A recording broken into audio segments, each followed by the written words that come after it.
Last time on Cyberphile. We exorcised the coveted, then traipsed through the Pitchwoods, finally getting to the bottom of this whole Tristini witch hunt business. Hello and welcome back to another episode of Salt and Sanctuary from the Depths, a lore-enhanced walkthrough from me, Cyberphile. So, I told you that we'd continue our Casejaw chat this episode, and I only have a little bit more to say about him, but we're about to run into him, in fact. You see, Casejaw the Cruel, though no one was able to stop him, there was one thing that was able to stop Casejaw, and that's illness. Casejaw actually died of a fever, and it's interesting because this means that all of his victims never really got the vengeance that they really deserved, and that's why a lot of these vengeful witches roam around the island. They're always seeking vengeance against Casejaw, but never actually getting it. And Casejaw wielded a blade called the Scharfrichter. I'm probably butchering that because I am not German at all, and I don't know any of the German language. But it's a blade so sharp that he used for executions that was said to be sharp enough to cut through space itself. And that's that big sword that you see him wielding. And Scharfrichter actually comes from a German execution of the same name. And in fact, Scharfrichter in German means sharp and judge. So he thought he was able to judge others. Specifically the poor elementalists of the Tristini woods. Now, it's funny though, because even though he hits hard, he's an absolute pushover. He hit me probably about the same amount of times that I hit him, and we still destroyed him. It's interesting how similar he looks to Gravelord Nito from the Dark Souls series, if you're familiar with him. But that's it. All those Tristini women avenged. Done. And look who we've got to talk to. Here we are. The end of the island. It's dark as pitch here, and this road ends in black water. One quest ends, but a dozen more take its place. In my questing, I found this writ. Looks important, but then I've never been good with writing. It's yours, my friend. Despair is nothing more than forfeiture of privilege. And that's the last we'll see of the Masterless Knight. In fact, there are a couple items that you can grab here, and you can walk out a decent amount out to the edge of the island, but you can't escape. Or swim out to sea, and now you can see that the Masterless Knight is gone. So, with Casejaw and the Tristini witch hunt truly wrapped up, he was a truly awful person. Caused the death of many innocent Tristini women, and also let's not forget the fact that him sending the Bloodbrows out on this Tristini witch hunt tarnished their name and essentially caused them to disband.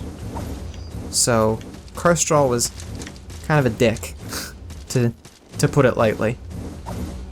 Now, we are going to climb up the Pitchwoods, which is not very easy. There's a lot of pretty intense platforming. Saying I've already fucked it up. But, we want to make sure that we get that salt back too, because I actually have my Casejaw salt on me. So I thought on this episode, I would, since we're heading up to the Citadel soon, where the Keepers of Fire and Sky reside, the Magician Collective, I thought I could talk about magic this episode, and where magic comes from, and how it works in the world of Salt and Sanctuary. Despite us not being a mage, or any sort of magic build, I thought it would be interesting if I just talked about it so that you could know what exactly is Fire and Sky. So, Fire and Sky exists in and around all things. It's like this elemental ethereal weave that both connects and intersects with every and all things. It's a very elemental, almost spiritual sort of energy. So, though magic is now fairly common... Oh, I need to be careful, holy shit. Though magic is fairly common in the kingdom, and in the world of Salt and Sanctuary, it's still... people are still a bit trepidatious about it. And if something goes wrong, they may have the idea to point to magic as the scapegoat. It'd be like, damn. So if something goes wrong, they'll be like, oh, it's because you were practicing those magic, that's evil stuff. Stuff of that nature. Interestingly, magic actually just started as a simple parlor trick. The first recorded magic spell is Flash Fire, which is a simple flame spell, and was just a parlor trick used to, you know, maybe light some torches and entertain nobles. But the Keepers of Fire and Sky took that simple parlor trick and honed it, studied it, and through it they were able to... Damn. There goes all my Casejaw salt. Through the studying and honing of Flash Fire, they were able to create these theories and these ideas, and they began to notice this fire and sky. And fire and sky is a continuum, a sort of... with fire on one end of the continuum and sky on the other. And a well-attuned mage lies balanced somewhere in the middle. Now, what happens is that as you cast a fire spell, you become more balanced towards the fire side of the continuum. And then as you cast a sky spell, you head towards the sky side of the continuum. Now, the problem is that if you cast too many fire spells, it gets dangerous and starts to, like, eat your body up. And so, it's dangerous to not... Uh-oh, I'm in a bad... Oh, okay, they gave it to us. So it's important to try and stay balanced in the middle and alternate between casting fire and sky spells, and a powerful mage will do this to great advantage. So now we've made it, finally, to Citadel, and the Sanctuary of the Keepers of Fire and Sky. Let's see what this Mage of Fire and Sky has to say. Greetings, traveler. Looks like you found a Sanctuary of the Keepers of Fire and Sky. We worship the sky, for in it lies the ethereal weave of fire, most powerful of all magics. You found our citadel? Would you set aside the gods you now hold and worship the sky?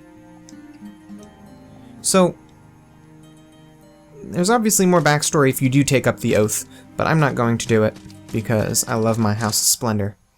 And I can just tell you what I've acquired this whole time. So, there are two kinds of fire and sky magics in Salt and Sanctuary, and they are spells and incantations. Ooh, I missed that. That was a long fall. So spells require both the will, the ability to pull from the ethereal weave of fire and sky, and also a conduit, usually a staff or wand made out of a magically attuned material, such as scrimshaw, which is the bones of sea creatures, sometimes even kraken, or other magically attuned elements or ingredients. Now, then there's incantations.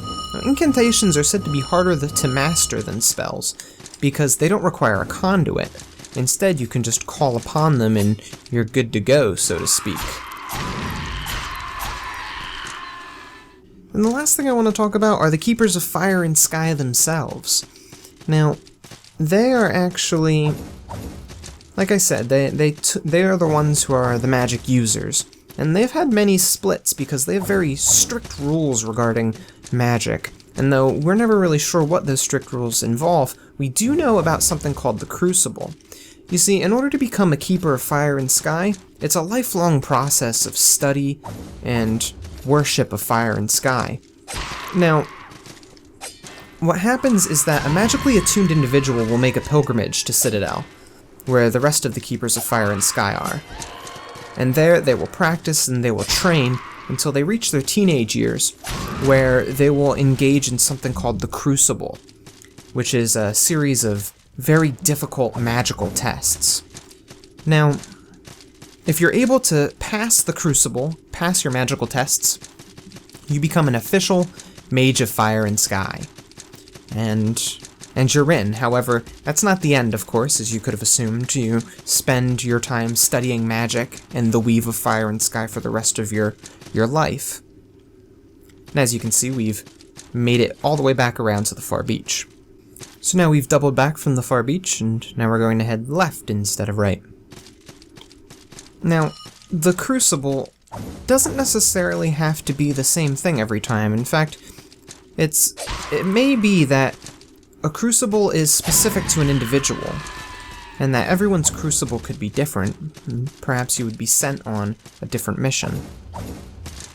Now, as we know, we have the Black Sands Sorcerers and the Bloodbrows that have both broken off from the Keepers of Fire and Sky because of their strict rules regarding magic. And I mean, without them breaking off, we wouldn't have alchemy as it is today, the beast hunt wouldn't be quelled, and it's not 100% certain what it is the Black Sand Sorcerers do, only that there's some animosity between them and Citadel. And in fact, the Black Sand Sorcerer, as I think I've talked about before, was sailing to have an alliance between Citadel and the Black Sands Collective, because they come from the same people.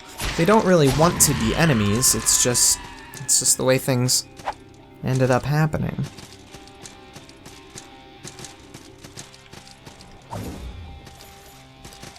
So we're on the very last little stretch of the Pitchwoods, so to speak, and we won't really have to come back here again. We got ourselves the Shroud Charm.